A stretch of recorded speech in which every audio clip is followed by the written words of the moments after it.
அண்ணன் தம்பி அக்கம் பக்கத்து உறவின் முறையார்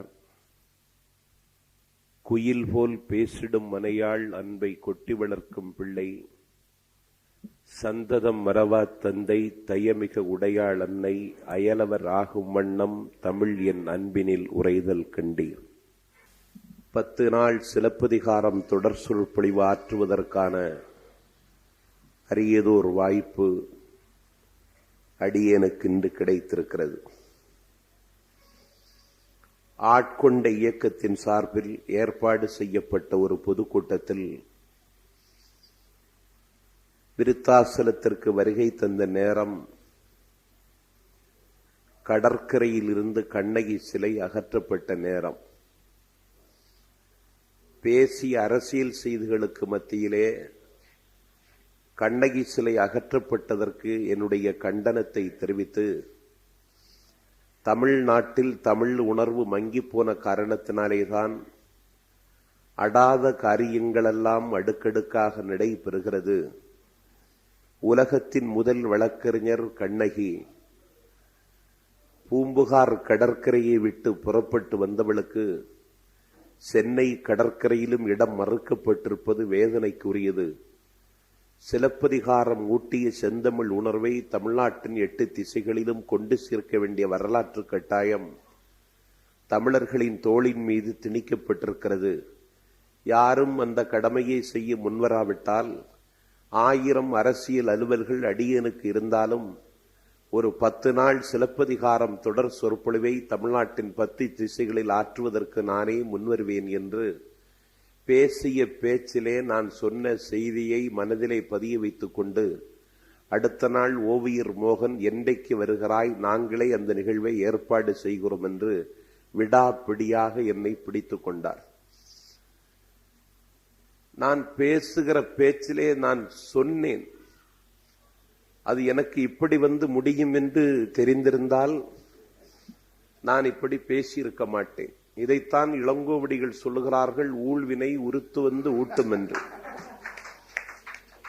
ஆண்டிப்பட்டி இடைத்தேர்தலிலே பிரச்சாரம் செய்து கொண்டிருந்த நான் ஒரு நாள் இடைவேளையிலே என் இனிய நண்பன் சந்திரசேகரனுடைய திருமணத்திற்கு மந்தாரக்குப்பத்திற்கு வந்த நேரத்தில், காலையிலே திருமணத்திற்கு வருகிறேனே, மாலையிலே ஒரு பொதுக்கூட்டம் பேசிவிட்டு போய்விட்டால் என்ன என்று காலையிலே வந்த என்னை மாலையிலே பொதுக்கூட்டம் பேச சொல்லிவிட்டு, பேசுகிற பேச்சிலே இப்படி ஒரு செய்தியை சொன்ன மாத்திரத்தில் அதை பற்றென பிடித்து கொண்டு எப்போது வருகிறாய் எப்போது வருகிறாய் என்று தொடர்ந்து கேட்டு, மேத்திங்கள் பள்ளிக்கு விடுமுறை காலம், கோடை காலம், கேட்பதற்கு சான்றோர் பெருமக்கள் திரண்டு வருகிறார்கள், வருகிறாயா என்று கேட்டால் அப்போதும் ஒரு இடைத்தேர்தல் வந்த காரணத்தால் தப்பித்தேன்.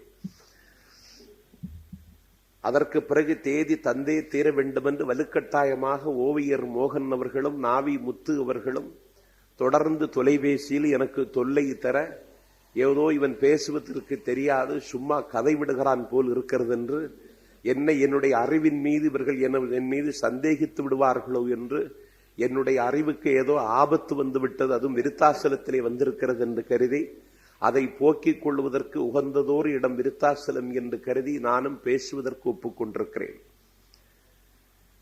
நான் ஒரு அரசியல் பொழிவாளர். அங்கொன்றும் இங்கொன்றுமாக எப்போதாவது இலக்கிய மேடைகளிலே ஏறி பேசுகிற வாய்ப்பு கிடைக்குமானால் அதையும் மிகுந்த தாகத்தோடும் அர்ப்பணிப்புணர்வோடும் செய்கிறவன். சிலப்பதிகாரம் தொடர்ந்து 10 நாள் பேசுவதற்குரிய ஆற்றல் எனக்கு இருக்கிறதா என்பது போக போக தெரியும். புதுக்கணக்கன் செய்தி என்பார்களே, 10 நாள் இங்கே இருக்கும் பொழுது தெரியும். ஆகவே 10 நாள் நான் பேசுவேனா என்பது எனக்கே தெரியவில்லை. ஆனாலும் ஒரு மனிதனுக்கு சந்தர்ப்பம் கிடைத்தால்தான், சந்தர்ப்பத்தை மனிதன் பயன்படுத்திக் கொள்ளுகிற போதுதான் அவனுக்குள்ளே இருக்கக்கூடிய திறமைகள் வெளிப்படுகின்றது. தாமஸ் கிரே என்று சொல்லி ஆங்கிலத்தில் ஒரு அற்புதமான கவிஞன் பாடுகிறான், full many a gem of purstry screen, the dark unfathomed caves of ocean here, the full many a flower is born to blush unseen and waste its sweetness on the desert air. ஆழம் காண முடியாத அலைகிடதுக்கு அடியில் அந்த இருண்ட இடத்தில் எத்தனையோ ஒளிவிடக்கூடிய முத்துக்கள் இருக்கின்றன. அது கண்களுக்கு தெரிவதில்லை. ஆழம் காண முடியாத கடலின் அடிப்பக்கத்தில் அது இருக்கிறது. அது கண்களுக்கு தெரிவதில்லை. அந்த ஒளிவிடுகிற முத்துக்கள், நல்ல மலர்ந்து மனம் வீசக்கூடிய மலர்கள் பாலை நிலத்திலே பூத்து சிரிக்கின்றன. அது பெண்களினுடைய கூந்தலுக்கு வருவதில்லை, இறைவனுடைய சன்னிதானத்திற்கு வந்த மலர்கள் வருவதில்லை.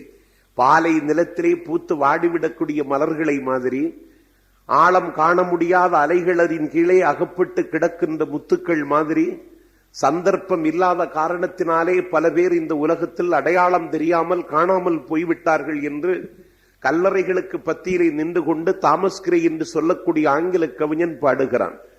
சந்தர்ப்பம்தான் ஒரு மனிதனை அடையாளம் காட்டுகிறது. சந்தர்ப்பம் கிடைக்காமல் இந்த நாட்டில் தகுதி திறமைகளை வெளிப்படுத்த முடியாமல் இந்த நாட்டிலே கல்லறை குயிலாகி போனவர்களின் எண்ணிக்கை கோடி இருக்கலாம். அமெரிக்காவின் அதிபராக பில் கிளின்டன் என்பவர் இருந்தார்.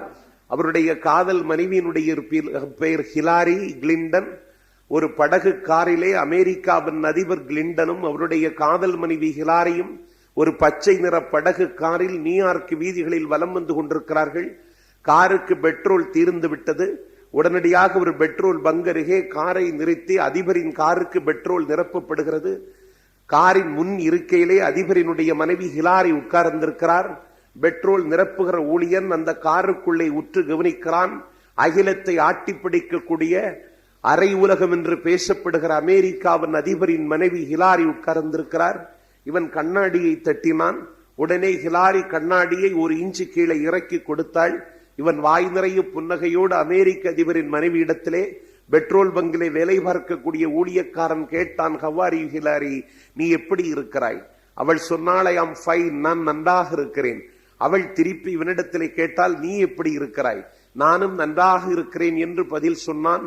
காருக்கு பெட்ரோல் நிரப்பப்பட்டு விட்டது. கார் புறப்பட்டு போய்விட்டது. 10 நாளில் ஆப்கானிஸ்தானத்தில் ஆதிக்கத்தை, தலிபான்களினுடைய காட்டுமிராண்டித்தனமான ஆட்சியை 10 நாளில் முறியடிக்க முடியும் என்று எல்லை தாண்டிய மத பயங்கரவாதங்களை இந்த நாட்டில் முறியடிப்பதற்கு இன்றைக்கு ஒரு யுத்தத்திற்கு தலைமை தாங்கிக் கொண்டிருக்கிற அமெரிக்க ஏகாதிபத்தியத்தின் அதிபர் பில் கிளின்டன் காரின் பின்னிருக்கையில் இருந்து கொண்டு முன்னிருக்கையில் இருந்த காதல் மனைவி ஹிலாரி இடத்திலே கேட்டான், நீ அமெரிக்க தேசத்து ஆளக்கூடிய அதிபரின் மனைவி, காருக்கு பெட்ரோல் போட்டு கொண்டிருக்கிற பொழுது பெட்ரோல் பங்கிலே வேலை பார்க்கிற ஊழியன் உன்னிடத்திலே நலம் விசாரித்தான். நீயும் அவனுக்கு குளிர்ந்து பதில் சொன்னாய். உனக்கு முன்னும் பின்னும் அவனை தெரியுமா ஹிலாரி என்று கேட்டான். ஹிலாரி சொன்னாள், முன்னும் பின்னும் தெரியுமாவா? அவன் என் வகுப்பு தோழன், என்னிடத்திலே நன்றாக என்னுடன் படித்தவன், நன்றாக படிப்பான், என்னிடத்தில் நன்றாக பழகினான். காலம் போட்ட கோலம், கடவுள் செய்த திருவிளையாடல். அவன் ஒரு பெட்ரோல் பங்கில் வேலை பார்க்கிறான். நான் அமெரிக்க அதிபரின் மனைவியாய் வெள்ளை மாளிகையில் உங்கள் மஞ்சத்தை அலங்கரித்துக் கொண்டிருக்கிறேன். இதுதான் கடவுளின் திருவிளையாடல், இதுதான் காலம் போடுகிற கோலம் என்றவள் பதில் சொன்னாள். அப்போது அதிபர் மிஸ்டர் கிளின்டன் சொன்னான், ஹிலாரி நன்றாக படிப்பான், என்னிடத்தில் நன்றாக பழகினான் என்று சொன்னாயே, உன்னுடைய பழக்கம் காதலாகி கல்யாணத்தில் முடிந்திருந்தால் உன் கதை இன்றைக்கு என்ன ஆகி இருக்கும் எண்ணி பார்த்தாயா என்று கேட்டான். அப்பொழுது ஹிலாரி ஒரு நமுட்டு சிரிப்பு சிரித்துக் கொண்டு சொன்னாள், ஒன்றும் ஆகியிருக்காது, அவன் ஜனாதிபதி ஆகியிருப்பான், நீ பெட்ரோல் போட்டுக் கொண்டு இருந்திருப்பா என்று சொன்னான். ஆகவே சந்தர்ப்பம், ஒரு சந்தர்ப்பம் கிடைத்தது. சந்தர்ப்பம் தான் மனிதனை கொண்டு போய் அந்த இடத்தில் உட்கார வைக்கின்றன. நாஞ்சில் சம்பத்திற்கு இன்றைக்கு ஒரு சந்தர்ப்பம் கிடைத்திருக்கிறது. எதை பற்றி பேசுவதற்கு? சிலப்பதிகாரம் பற்றி பேசுவதற்கு. அனல் மணக்கும் அரசியல் களத்தில் ஆகாதவர்களை எல்லாம் வேகாத சொற்களால் விமர்சிக்கிற நான், முத்தமிழ் காப்பியம் தமிழ்நாட்டின் முதல் காப்பியம், உலகத்தின் முதல் தேசிய காப்பியம், மொழிவெளி முதல் தேசிய காப்பியம் சிலப்பதிகாரத்தை பற்றி பேசுவதற்கு, தமிழ்நாட்டினுடைய அரசியல் மேடைகளிலே அங்கீகரிக்கப்பட்டிருக்கிற விமர்சகன் என்ற தகுதியை பெற்றிருக்கிற நான் இலக்கியம் பேசுவதற்கு ஒரு நாள் அல்ல 10 நாள் பேசுகிற சந்தர்ப்பம் திருமுதுகுன்றம் தமிழ் மன்றத்தில் எனக்கு இன்று கிடைத்திருக்கிறது. இந்த வாய்ப்பை நான் பயன்படுத்திக் கொள்ள வேண்டும் என்று கருதினேன். பேசுவதற்கு மேடை கிடைக்காத சொற்பொழிவாளன் அல்ல. அன்றாடம் இந்த நாட்டில் ஒப்புக்கொள்ளக்கூடிய நிகழ்ச்சிகளிலே கலந்து கொள்வதற்கே இந்த நாட்டில் வாய்ப்பில்லாமல் இருக்கிற நான் 10 நாள் ஒரே ஊரில் தங்கி இருக்க போகிறேன். என் காதல் மனைவியின் வீட்டில் கூட இவ்வளவு நாள் இருந்ததில்லை. எங்கேயும் இப்படி ஒரு 10 நாள் முகாம் போட்டு இருந்ததில்லை. முதலாக விருத்தாசலத்தில் 10 நாள் உட்கார்ந்து பேசக்கூடிய ஒரு வாய்ப்பு எனக்கு கிடைத்திருக்கிறது. ஓவியர் மோகனுடைய ஓயாத உழைப்பால், நாவி முத்து போன்ற நல்ல நண்பர்களினுடைய ஒத்துழைப்பால் திருமுதுகுன்றம் தமிழ் மன்றம் இந்த நிகழ்வை ஏற்பாடு செய்திருக்கிறது. வர முடியாது என்று தகவல் கொடுத்து விடலாமா என்று கூட கருதினாலும் கூட வள்ளுவன் சொல்லுகிறான், அப்படி ஒரு தகவல் நீ கொடுத்து விட்டாய் என்று சொன்னால் கல்லாதவரில் கடை என்ப. நீ படித்திருந்தாலும் நீ கற்றிருந்தாலும் கல்லாதவரில் கடை என்ப. கற்றறிந்தும் நல்லார் அவை அஞ்சுவார். நல்லவர்களினுடைய சபையிலே நீ பேசுவதற்கு நீ அஞ்சினாலும், கற்றவர்கள் நிறைந்த சபையிலே பேசுவதற்கு நீ பயப்பட்டாலும், நீ படித்திருந்தாலும் நீ கீழ்மகன் என்ற பெயர் உனக்கு வந்துவிடும் என்று வள்ளுவன் என்னை எச்சரித்து திருமுதுகுன்றம் தமிழ் மன்றத்திற்கு என்னை அனுப்பியிருக்கிறார். எனக்கு இருக்கிற கவலையெல்லாம் 10 நாளும் கேட்பதற்கு நீங்கள் வருவீர்களா? அதுதான் இப்பொழுது இருக்கிற பெரிய சிக்கலே. ஏனென்றால் அந்த உணர்வு இன்றைக்கு தமிழ்நாட்டில் இல்லை. 32 ஆண்டு காலம் மாப்போசி அவர்கள் சிலப்பதிகாரத்தை பற்றி தமிழ்நாட்டில் பேசியிருக்கிறார்கள். 32 ஆண்டு காலம்.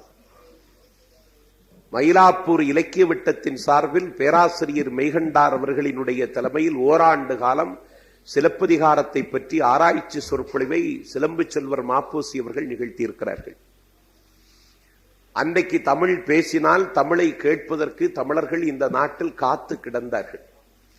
எங்கெல்லாம் நிகழ்ச்சிகள் நடைபெறுகிறதோ அங்கெல்லாம் நிகழ்ச்சி நடைபெறுகிற இடத்திற்கு எவ்வளவு தூரம் போக வேண்டும் என்றாலும் தேடி தேடி போய் கேட்டு கிளர்ச்சி பெற்ற தமிழர்கள் ஒரு காலத்தில் தமிழ்நாட்டில் இருந்தார்கள். அந்த நிலைமை இன்றைக்கு இருக்கிறதா என்றால் தமிழ்நாட்டில் இல்லை என்பதை நாம் ஒப்புக்கொண்டாக வேண்டும்.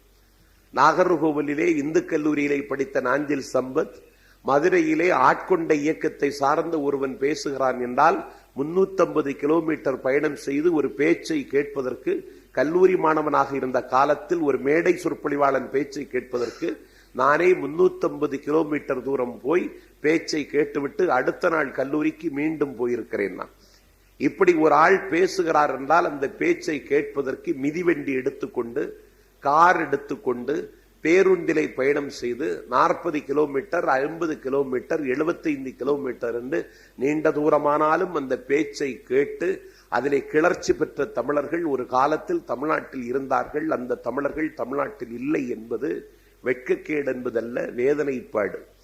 எங்கே நிகழ்ச்சி நடந்தாலும் அதை கேட்க வேண்டும் என்ற தாகம் தமிழர்களுக்கு இருந்தது. வள்ளி கூத்தா போய் பார்ப்பான், கோவலன் நாடகமா போய் பார்ப்பான், எல்லாவற்றையும் போய் பார்த்தார்கள். காலை முதல் மாலை வரை காட்டில் கழனியில் வேலை பார்த்துவிட்டு வியர்வை சிந்தி உழைத்துவிட்டு இரவிலே வள்ளிக்கூத்து நடைபெறுகிறது என்றால் வள்ளிக்கூத்து பார்ப்பதற்கு விரும்பி போவான். வள்ளிக்கூத்தை பார்த்து கொண்டிருக்கிற பொழுது காலையில் இருந்து மாலை வரை கழனியிலே வேலை செய்த களைப்பிலே களைத்து தூங்கி விடுவான். பார்த்து கொண்டிருக்கும் பொழுதே அயர்ந்து தரையிலே தூங்கி விடுவான். அயர்ந்து தூங்குகிறவன் மீது இன்னொருவன் ஏறி உட்கார்ந்திருப்பான். இவன் காலை நாடகம் முடிந்ததற்கு பிறகு காலையிலே வீடு வந்து சேருவான். காதல் மனைவி கேட்பாள், கூத்து பார்க்க போனீர்களே எப்படி இருந்தது என்று கேட்பாள். அப்பொழுது இவன் சொல்லுவான், கொஞ்சம் கனமாக இருந்தது என்பான். ஏனென்றால் இவன் மீது இன்னொருவன் ஏறி உட்கார்ந்திருந்ததை இப்படி சொல்லுவான். இப்படி நிகழ்ச்சி எங்கே நடைபெற்றாலும் அதை தேடி தேடி போய் கண்டுபிடித்து காதால் கேட்டு கிளர்ச்சி பெற்ற தமிழர்கள் இன்றைக்கு தமிழ்நாட்டில் இல்லை. ஆகவே விருத்தாசலத்திலே 10 நாள் சிலப்பதிகாரம் பேசப் போகிறேன் என்றால் 10 நாளும் நீங்கள் வர வேண்டும். வருவீர்களா என்பதுதான் எனக்கு இருக்கிற கவலை. இன்றைக்கு வந்தவர்களாவது தொடர்ந்து 10 நாள் வர வேண்டும் என்று உங்களை நான் வணங்கி கேட்டுக்கொள்கிறேன். யாரிடத்திலும் இப்படி வணங்கி கேட்டுக்கொள்கிற வழக்கம் இல்லை. உங்களிடத்திலே மட்டும்தான் இப்படி வணங்கி கேட்டுக்கொள்கிறேன். வணங்கி கேட்டுக்கொள்ளுகிற வழக்கம் இல்லாத காரணத்தினால்தான் தேர்தலிலே கூட நான் நிற்பதில்லை. தேர்தலிலே நின்றால் எல்லோரையும் வணங்க வேண்டும். எல்லோரையும் வணங்குவது என்பது என் இயல்புக்கு ஒத்து வராது. ஆனால் எனக்கு வேறு வழியில்லை, உங்களை வணங்குகிறேன். நீங்கள் 10 நாளும் தொடர்ந்து வர வேண்டும். ஏனென்றால் கடைசி வரையிலும் இருந்தால்தான் இந்த மன்றம் எடுத்திருக்கிற முயற்சி சிறப்பாக இருக்கும். எனக்கொன்றும் பிரச்சனை இல்லை. கூட்டம் இல்லாமல் கூட்டங்களிலே பேசி பழக்கப்பட்டவன் பேசிய கூட்டங்களை சேர்த்து பழக்கப்பட்டவன். கண்விழிக்காத கிராமத்திலிருந்து பல்கலைக்கழகத்தினுடைய மைய மண்டபங்கள் வரை தருகிற தலைப்பை அணி செய்து பேசி பழக்கப்பட்ட எனக்கு நான் எப்படி வேண்டுமென்றாலும் இதை சமாளித்துக் கொள்வேன், இல்லாவிட்டால் செரித்துக் கொள்வேன். ஆனால் நிகழ்ச்சியை ஏற்பாடு செய்தவர்களுக்கு என்ற ஒரு குறிக்கோள் இருக்கிறது. திருமுதுகுன்றம் தமிழ் மன்றம் நாளைக்கு தமிழ்நாட்டில் பேசப்படும். ஏனென்றால் 75 ஆண்டு காலம் முத்தமிழ் திருக்குறளுக்கு விழா எடுத்திருக்கிற திருவள்ளுவர் கழகத்தினுடைய 10 நாள் விழா, பவள விழா நடைபெற்றது.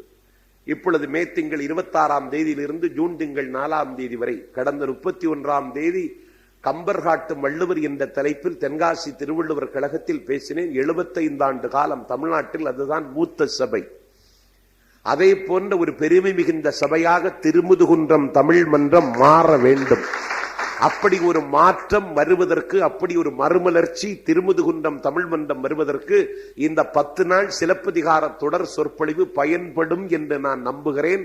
பயன்பட வேண்டும் என்று நான் விளைகின்றேன். கடைசி வரைக்கும் இருக்க வேண்டும். கடைசி வரையில இருந்தால்தான் நீங்கள் தங்கங்கள். அதனால்தான் தங்கத்தம்பி தங்கத்தம்பி என்பார்கள். தங்கத்தம்பி என்றால் என்ன அர்த்தம்? கடைசி வரைக்கும் தங்குவதற்கு பெயர்தான் தங்கம்.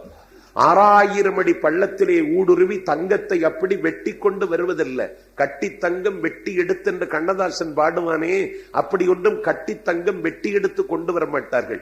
6000 அடி 18000 அடி பள்ளத்திற்குள் ஊடுருவி மண்ணைத்தான் அள்ளி கொண்டு வருவார்கள். நவீன எந்திரங்களின் மூலம் அந்த மண்ணை சலிப்பார்கள். சலிக்கிற பொழுது அடர்த்தியாக இருக்கிற சேறு முதலில் வெளியேறும். அதற்கு பிறகு அடர்த்தியாக இருக்கிற களிமண் பிறகு வெளியேறும். அதற்கு பிறகு மணல் வெளியேறும். அதற்கு பிறகு அடர்த்தியாக இருக்கிற லோகம் இரும்பு வெளியேறும். அதற்கு பிறகு துத்தநாகம் வெளியேறும். அதற்கு பிறகு வெள்ளி வெளியேறும். கடைசியிலே 1 டன் மண் கொண்டு வந்தால் 1 டன் தங்கம் தான், 1 கிராம் தங்கம் தான் கடைசியில் தங்கம். கடைசியிலே தங்குவதனால்தான் தங்கத்திற்கு தங்கம் என்று பெயர். கடைசி வரைக்கும் நீங்கள் தங்கினால் நீங்கள் தங்கம். ஆகவே நீங்கள் தங்கங்களாக இருக்க வேண்டும். கடைசி வரைக்கும் தங்கி 10 நாளும் சிலப்பதிகார தொடர் சொற்பொழிவை கேட்டு தமிழ்நாட்டில் அப்படிப்பட்ட ஒரு கிளர்ச்சி பெற்ற சூழ்நிலையை நீங்கள் உருவாக்கி தர வேண்டும். ஏனென்றால் தமிழ் கேட்பதற்குரிய ஆவல், ஆர்வம் இந்த மண்ணில் குறைந்து போனதுதான் இந்த இனத்திற்கு இன்றைக்கு வந்திருக்கிற பெரிய கேடு. ஏனென்றால் அவந்தி நாடாளக்கூடிய அரசன் என்று ஒரு அரசன் இருந்தார். தோழி தமயந்திக்கு அன்றைக்கு சுயம்பரம். தமயந்திக்கு சுயம்பரத்திற்கு அவளுடைய தோழி ஒவ்வொரு மன்னனையும் அடையாளம் கண்டு அறிமுகப்படுத்துகிறாள். இவன் தான் சேர நாட்டு மன்னன், இவன் தான் சோழ நாட்டு மன்னன், இவன் தான் பாண்டிய நாட்டு மன்னன், இவன் தான் ஈழ நாட்டு மன்னன், இவன் தான் மகத நாட்டு மன்னன் என்று ஒவ்வொரு மன்னனையும் அறிமுகப்படுத்துகிறாள். யாருக்கு? தமயந்திக்கு அவளுடைய தோழி. ஒவ்வொரு மன்னனையும் அறிமுகப்படுத்துகிற பொழுது இவன் யாரு தெரியுமா? இவன் தான் அவந்தி நாடாளக்கூடிய மன்னன். அவந்தி நாடாளக்கூடிய மன்னன் இவனா என்று கேட்கிறாள் தமயந்தி. இவன் தான் அவந்தி நாடாளக்கூடிய மன்னன். என்ன அவந்தி நாட்டிலே விசேஷம் தெரியுமா? வண்ண குவளை மலர் வவ்வி வண்டெடுத்து பன்னீர் செவி வைத்த பைங்குவளை உண்ணாது அருங்கடா நிற்கும் அவந்தி நாடாளும் அரசன் இவன் என்று அடையாளப்படுத்துகிறாள். அறிமுகம் செய்கிற பொழுதே அதென்ன வண்ண குவளை மலர் வவ்வி வண்டெடுத்து நல்ல தாமரை பூத்து கிடக்கக்கூடிய தடாகம். தடாகம் நிறைய தண்ணீர் இருக்கிறது. அதிலே குவளை மலர்கள் பூத்தி சிரிக்கின்றன. ஒரு எருமைக்கு ரொம்ப தாகம் ஏற்பட்டு விட்டது. தாகமும் பசியும் ஏற்பட்ட எருமை ஓடுகிறது தண்ணீர் இருக்கிற இடம் நோக்கி. தடாகம் நிறைய நீர் இருக்கிறது. குவளை மலர்கள் பூத்தி சிரிக்கின்றன. அந்த தடாகத்திலே குதித்து விட்டது. தண்ணீரை வயிறு நிறைய குடித்து விட்டு, தாகம் தீர குடித்து விட்டு, பசி தீர குடித்து விட்டு, பசியிலே இன்னும் அயற்சி தீர்வதற்கு குவளை மலர்களை கடித்து தின்று கொண்டே இருக்கிறது. குவளை மலர்களை கடித்து தின்று கொண்டே இருக்கிற பொழுது திடீரென்று அந்த குவளை மலர்கள் தின்பதை அந்த எருமை நிறுத்திவிட்டது. ஏனென்றால் அந்த குவளை மலரிலே ஒரு வண்டு இருக்கிறது. அந்த வண்டு சத்தம் போடுகிறது, ரீங்காரம் செய்கிறது. அந்த வண்டின் ரீங்காரம் வாயிலை வைத்து குவளை மலரை கடிக்கிற பொழுது அந்த எருமையின் காதில் வந்து கேட்டு விட்டது வண்டின் ரீங்காரம். வண்டின் ரீங்காரம் கேட்ட மாத்திரத்திலேயே அப்படியே அசைவற்று அந்த கடித்த மாத்திரத்தில், அந்த கடித்த சூழலிலேயே அப்படியே அசைவற்று நிற்கிறது எருமை. வண்டின் ரீங்காரம் கேட்டு மயங்கி அதை கேட்க வேண்டும் என்ற உணர்ச்சியோடு எருமை அப்படியே நிற்கிறது. வண்டின் ரீங்காரத்தை கூட ஒரு இசைநாதம் போல கேட்டு மயங்குகிற எருமைகள் கூட வாழுகிற ஊர் அவந்தி நாடு. எருமைக்கு இருக்கிற உணர்ச்சி கூட இந்த நாட்டிலே இருக்கிற தமிழர்களுக்கு இல்லை என்பதுதான் தமிழ்நாட்டில் இன்றைக்கு இருக்கிற நிலைமை. ஆகவே அப்படிப்பட்ட அருமை மிகுந்த நிகழ்ச்சி இந்த நிகழ்ச்சி. இந்த 10 நாள் சுடர் சொற்பொழிவில் நீங்கள் அனைவரும் கலந்து கொண்டு சிலப்பதிகாரத்தினுடைய தன்மை, சிலப்பதிகாரத்தினுடைய மேன்மை, சிலப்பதிகாரத்தினுடைய நோக்கம், சிலப்பதிகாரத்தினுடைய குறிக்கோள், சிலப்பதிகாரம் உணர்த்துகிற உண்மை, சிலப்பதிகாரம் தமிழர்களுக்கு கற்றுத்தந்த பாடம், சிலப்பதிகாரம் தமிழர்களுக்கு சொல்லுகிற செய்தி, சிலப்பதிகாரம் தமிழ்நாட்டு வரலாற்றில் ஏற்படுத்தி இருக்கிற மாற்றம் எல்லாவற்றையும் தெரிந்து கொண்டு காப்பிய நாயகி கண்ணகி, மாதவி, கோவலன், கவுந்தியடிகள், தேவந்தி என்று அந்த பாத்திரத்தினுடைய சிறப்பு தமிழ் இலக்கிய உலகத்தில் அல்ல, உலக இலக்கிய உலகத்தில் முதல் வழி தேசிய காப்பியம் என்று பேசப்படுகிற பெருமைக்குரிய சிலப்பதிகாரத்தினுடைய மாண்பை 10 நாள் நாம் அறிந்து கொள்ள இருக்கின்றோம். சிலப்பதிகாரம் தமிழினுடைய முதல் தேசிய காப்பியம், உலகத்தினுடைய முதல் மொழி வழி தேசிய காப்பிய நூல் சிலப்பதிகாரம். இதை இயற்றியவர் இளங்கோவடிகள். இந்த நாட்டில் இளங்கோவடிகள் என்பவன் அவன் அடிகள் அல்ல, முற்றும் துறந்த முனிவன் அல்ல. ஒரு நிமித்திகன் வந்து சொல்லுகிறான். நிமித்திகன் என்றால் ஜோசியன். ஒரு ஜோசியன் வந்து சொல்லுகிறான், இளங்கோவடிகளினுடைய அண்ணனுடைய பெயர் செங்குட்டுவன், தந்தை இமயவரம்பன் நெடுஞ்சேரலாதன். இமயவரம்பன் நெடுஞ்சேரலாதன் என்கிற அந்த மகத்தான மன்னன், அவனுடைய மனைவியினுடைய பெயர் நற்சோனை. அவள் சோழ நாட்டை சார்ந்தவள். சேரர்களுக்கும் சோழர்களுக்கும் பாண்டியர்களுக்கும் தொடர்ந்து சண்டையும் சச்சரவும் நீடித்து வந்திருக்கிறது என்பதை நாம் பார்க்கிறோம். ஆனால் சிலப்பதிகார தமிழகத்தில் சேரர்கள், சோழர்கள், பாண்டியர்கள் எல்லாம் ஒற்றுமை என்கிற ஒரு குடையின் கீழ் அணிவகுத்து நின்ற காட்சியை இளங்கோவடிகள் திரும்ப திரும்ப நமக்கு காட்டித் தருகிறார்கள். சிலப்பதிகாரத்திற்கு என்ன சிறப்பு என்றால் இது 3 காண்டங்கள் உள்ளது. முதல் காண்டம் புகார் காண்டம், 2வது காண்டம் மதுரை காண்டம், 3வது காண்டம் வஞ்சி காண்டம். 3ஐ மையமாக வைத்துக் கொண்டு ஏற்றியிருக்கிறார் இளங்கோவடிகள். 3 காண்டம். சிலப்பதிகாரத்திலே 30 காதை. 3 என்கிற எண்ணுக்கு முக்கியத்துவம். சிலப்பதிகாரம் 3 மன்னர்களை பற்றி பேசுகிறது. சேர, சோழ, பாண்டிய மன்னர்களை பற்றி பேசுகிறது. சிலப்பதிகாரத்திலே 3க்கு இன்னொரு சிறப்பு என்றால் இயலை பற்றி பேசுகிறது, இசையை பற்றி பேசுகிறது, நாடகத்தை பற்றி பேசுகிறது. தமிழினுடைய முதல் நாடக நூல் சிலப்பதிகாரம், தமிழின் முதல் இசை நூல் சிலப்பதிகாரம். ஆகவே இந்த நாட்டிலே சிலப்பதிகாரம் தான் முழுமையான முத்தமிழ் காப்பியம். முழுமையான முத்தமிழ் காப்பியம் என்கிற தகுதி சிலப்பதிகாரத்திற்குத்தான் இருக்கிறது. அடுத்த சிறப்பு, 3வது சிறப்பு, 4வது சிறப்பு, 3ஐ வைத்து பார்க்கிற பொழுது சிலப்பதிகாரம் மரபு செய்யுள். காலம் காலமாக பின்பற்றி வரக்கூடிய மரபு செய்யுளிலும் எழுதியிருக்கிறார்.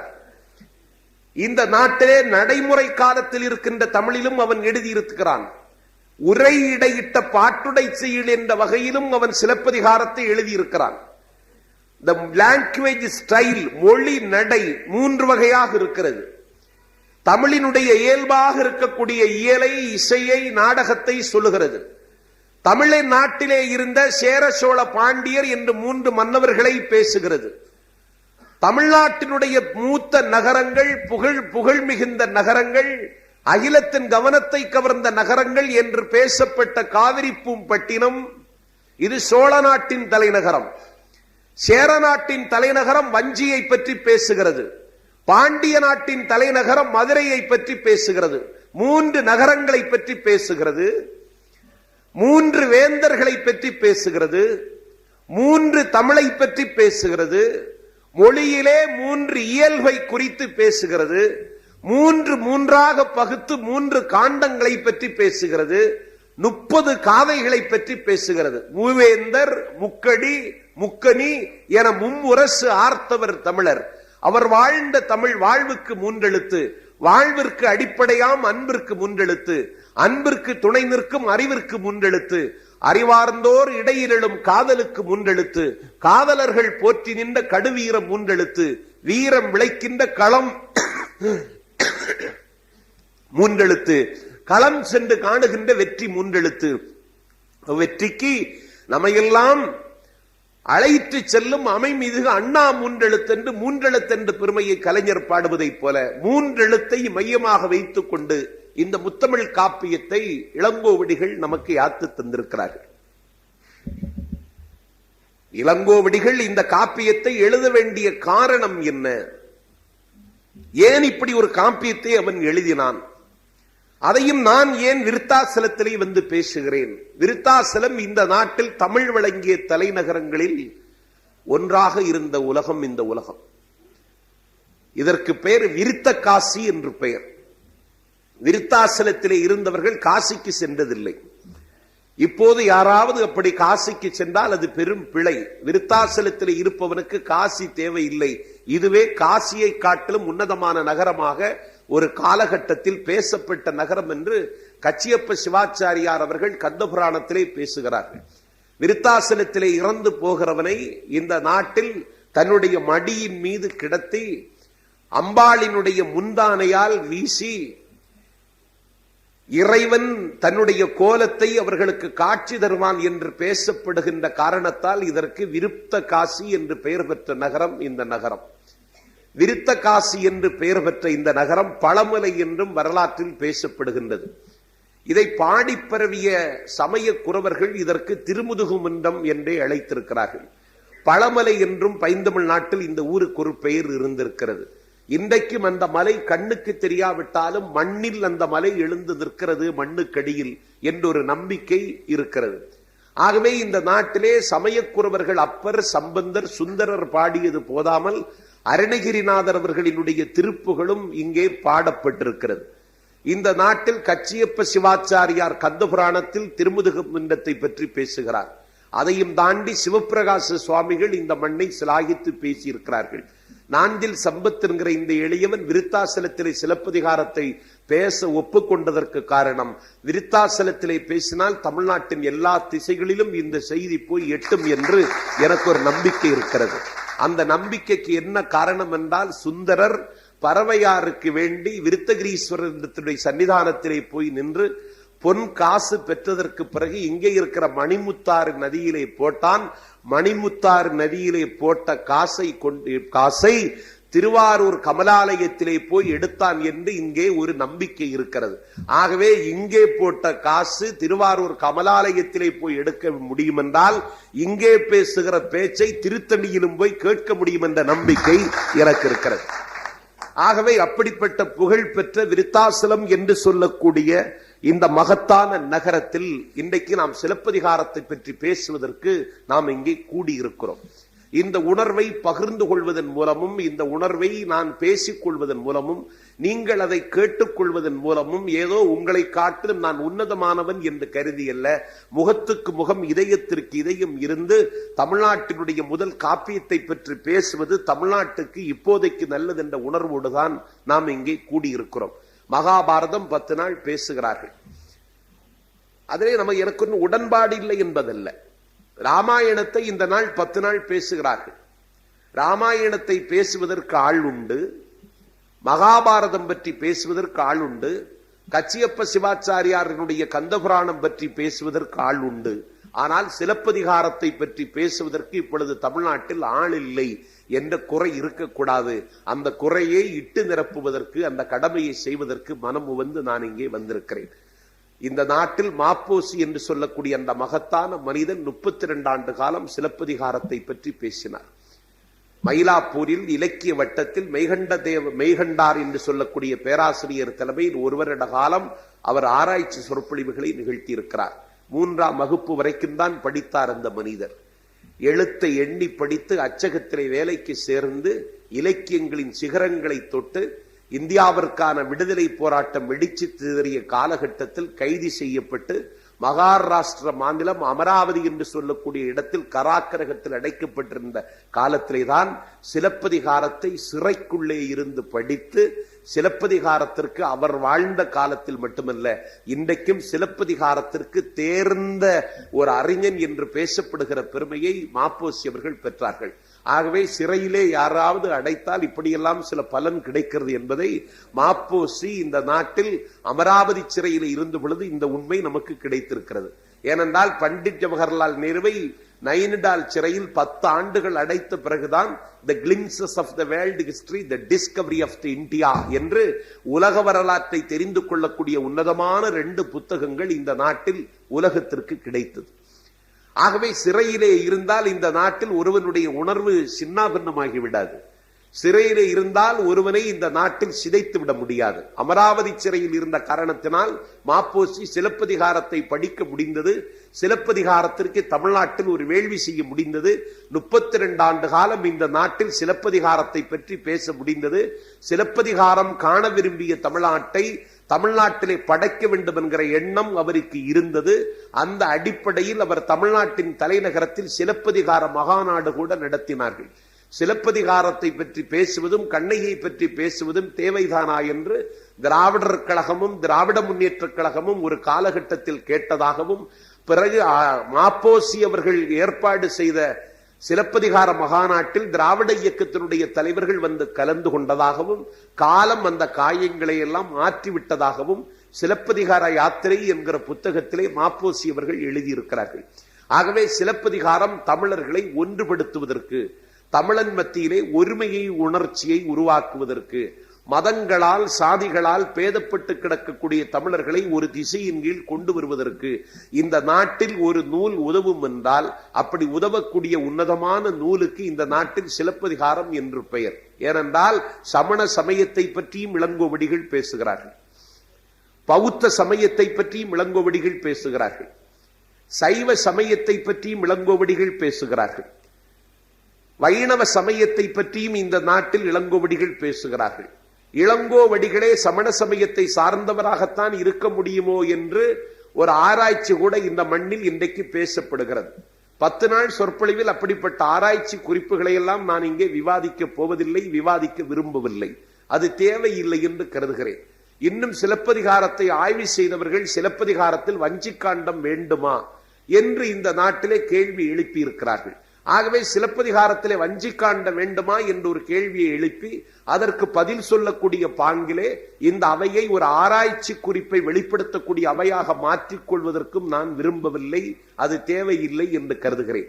ஆகவே சிலப்பதிகாரத்தை சிலப்பதிகாரத்தினுடைய கதை போக்கிலேயே சொல்லுவது, சிலப்பதிகாரம் உணர்த்துகிற உண்மைகளை இளங்கோவடிகள் வழியில் நின்றே பேசுவது, எனக்கென்று ஒரு கொள்கை, எனக்கென்று ஒரு எண்ணம், எனக்கென்று ஒரு நம்பிக்கை இருக்கும் என்றாலும் எல்லாவற்றையும் ஒரு 10 நாள் ஒத்தி வைத்துவிட்டு 10 நாட்களுக்கு பிறகு அதை மீட்டெடுக்கலாம் என்ற நம்பிக்கையிலே எல்லாவற்றையும் 10 நாள் ஒத்தி வைத்துவிட்டு இளங்கோவடிகளின் பார்வையிலேயே சிலப்பதிகாரத்தை பேச விரும்புகிறேன். எந்த அரசியல் கட்சி மாச்சரியமும் என் மனதில் 10 நாள் இருக்காது. ஆகவே ஒரு அரசியல் கட்சியை சார்ந்த பொலிவாளன் பேசுகிறான் என்று யாரும் என்னை எட்ட நின்று பார்க்க வேண்டிய அவசியமில்லை, கிட்ட வந்து நின்றே கேட்கலாம். ஆகவே எந்த உணர்வுகளையும் வெளிப்படுத்திக் கொள்ளாமல் சிலப்பதிகாரத்தை அதன் பாதையிலேயே பேசி இளங்கோவடிகள் எந்த உண்மையை உணர்த்துவதற்கு விரும்பினார்களோ அந்த உண்மையை உணர்த்துவதிலே நான் வெற்றி பெற வேண்டும் என்றே நான் விளைகிறேன். ஏனென்றால் அதுதான் காப்பிய பார்வை.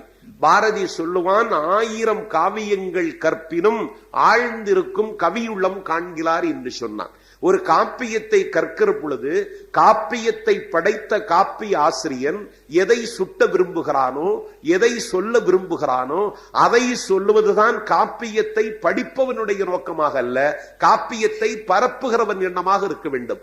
என்னுடைய எண்ணத்தை நான் படிக்கிற காப்பியத்திலே திணிப்பது என்பது அந்த காப்பியத்திற்கு பெருமை சேர்ப்பது ஆகாது.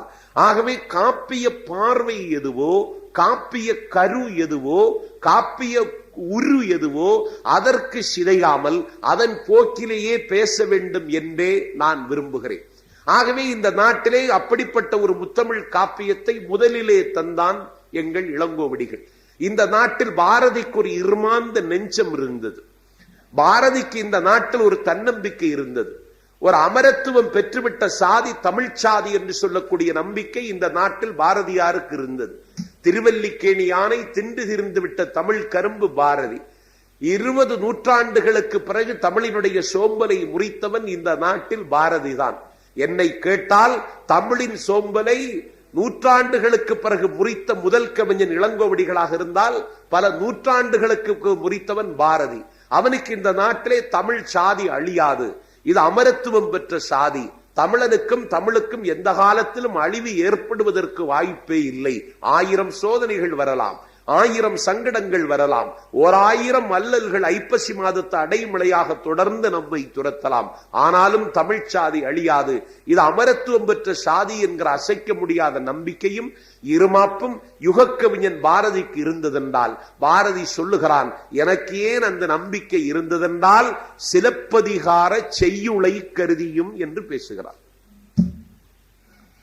அவனுக்கு அந்த நம்பிக்கை அதனாலதான் வந்தது. திருக்குறளின் ஆழம் அகலம் விரிவு கருதியும் எல்லை ஒன்று இன்மை என்னும் நிலையை கம்பன் குறிகளால் காட்டிட முயலும் என்பதை எண்ணியும். 3 பேரை சொல்லுகிறான். தமிழ் சாதி அமரச்சாதி, இதற்கு அழிவில்லை. 1000 சங்கடங்களுக்கு மத்தியிலும் இலக்கை நோக்கிய பயணத்தில் இந்த சாதி வெல்லும் என்ற நம்பிக்கையும் இருமாப்பும் பாரதிக்கு இருந்ததென்றால், அவன் 3 புலவர்களை நெஞ்சிலை சுமந்து கொண்டு அந்த நம்பிக்கையை பேசுகிறான். அந்த நம்பிக்கை அவனுக்கு வந்ததென்றால் 3 நூல் என்றால் 3 நூற்களிலே முதல் நூலாக சிலப்பதிகார செய்யுளை கருதியும் என்று பேசுகிறான். சிலப்பதிகாரம் செய்யுளை கருதி 2வது தான் திருக்குறளை சொல்லுகிறான். 3வது தான் எல்லை ஒன்று இன்மை என்பதை கம்பன் குறிகளால் காட்டிட முயலும் என்று 3வது கம்பனை வைத்து பேசுகிறான். இதிலிருந்து என்ன தெரிகிறது என்றால், தமிழிலே காலம் கடந்து நிற்கிற 3 கவிஞர்கள், அதிலே ஒருவன் இளங்கோ, இன்னொருவன் வள்ளுவன், மற்றொருவன் கம்பன். அதனால் தான் இந்த 3 புலவர்களுக்கும் தான் வழிநூல்கள் தமிழ்நாட்டில் அதிகம் வந்திருக்கிறது. ஒரு நூல் எப்போது சிறப்பு பெறுகிறது என்றால், ஒரு நூல் எப்பொழுது பெருமை பெறுகிறது என்றால், ஒரு நூல் அந்த தன்மை பெருமைக்குரிய நூல் என்கிற இடத்தை எப்பொழுது எட்டி பிடிக்கிறது என்றால், இது வழிகாட்டுகிற நூல், பின்பற்றுகிற நூல் என்கிற பெயரும் பெருமையும் ஒரு நூலுக்கு எப்போது ஏற்படுகிறது என்றால், அந்த நூலை ஒட்டி வழி நூல்கள் தொடர்ந்து வந்து கொண்டே இருக்க வேண்டும். அப்படி அந்த நூலை ஒட்டி வழி நூல்கள் தொடர்ந்து வந்து கொண்டே இருக்கிற பெருமை யாருக்கு கிடைத்தது என்றால், முதல் பெருமை திருக்குறளுக்கு கிடைத்தது, 2வது பெருமை கம்பனுடைய காவியத்திற்கு கிடைத்தது, 3வது பெருமை தமிழ் இலக்கிய வரலாற்றில் இளங்கோவடிகளுக்குத்தான் கிடைத்தது. ஆகவே அமரத்துவம் பெற்ற தமிழ் சாதி என்று கனவு கண்ட பாரதிக்கு அந்த உந்துதலை உருவாக்கிய முதல் கவிஞனாக இந்த நாட்டில் இளங்கோவடிகள் இருந்ததால் தான் சிலப்பதிகார செய்யுளை கருதியும் என்று பாடி பரவுகிறார் பாரதியார். ஆகவே சிலப்பதிகாரம் ஒரு நூலை படித்தால் அந்த நூல் படித்தவரை பாதிக்க வேண்டும். அப்படி பாதித்த நூல்களில் முதல் வரிசையில் இருக்கிற நூல் சிலப்பதிகாரம். ஒரு நூலை படித்தால் பாதிக்கணும், ஒரு நூலை படித்தால் பின்பற்ற வேண்டும். அந்த தன்மை தமிழ் இலக்கியங்களுக்கு இருந்தது. அதனால் தான் தமிழ் இலக்கியத்திற்கு இன்றைக்கும் உலகளவில் ஒரு மரியாதை இருக்கிறது. 40 பேரை நாத்திகம் பேசினான். அவனுடைய பெயர் பாலசுப்பிரமணியம்.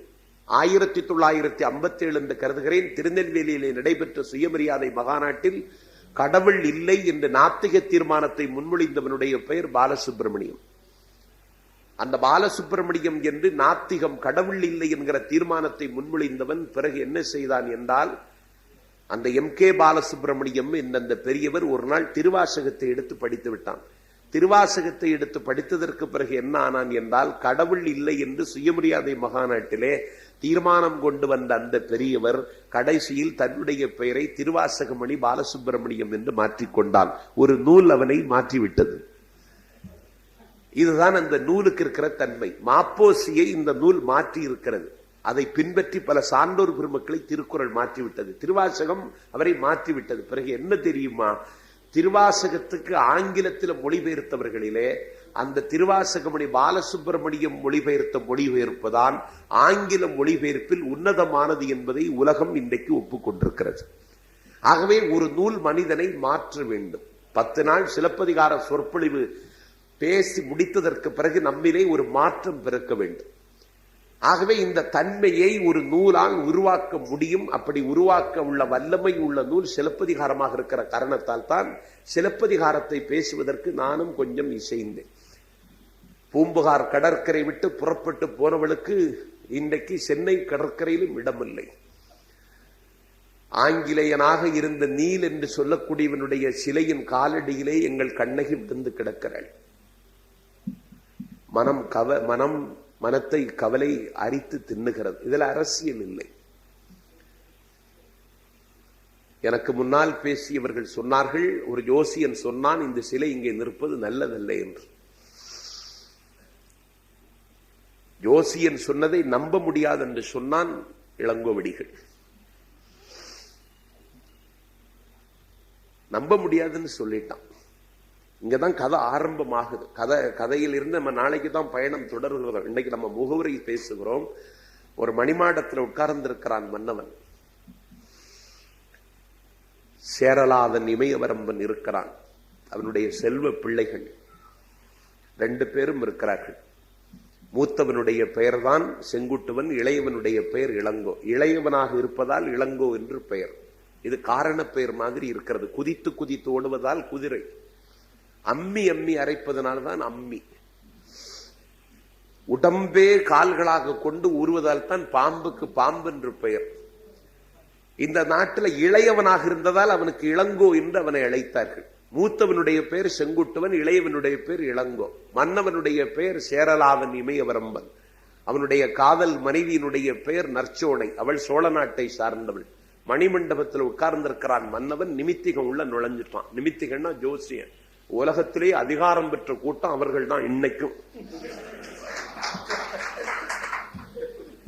அன்னையிலிருந்து இன்னைக்கும் ஜோசியம் போயிருவான்.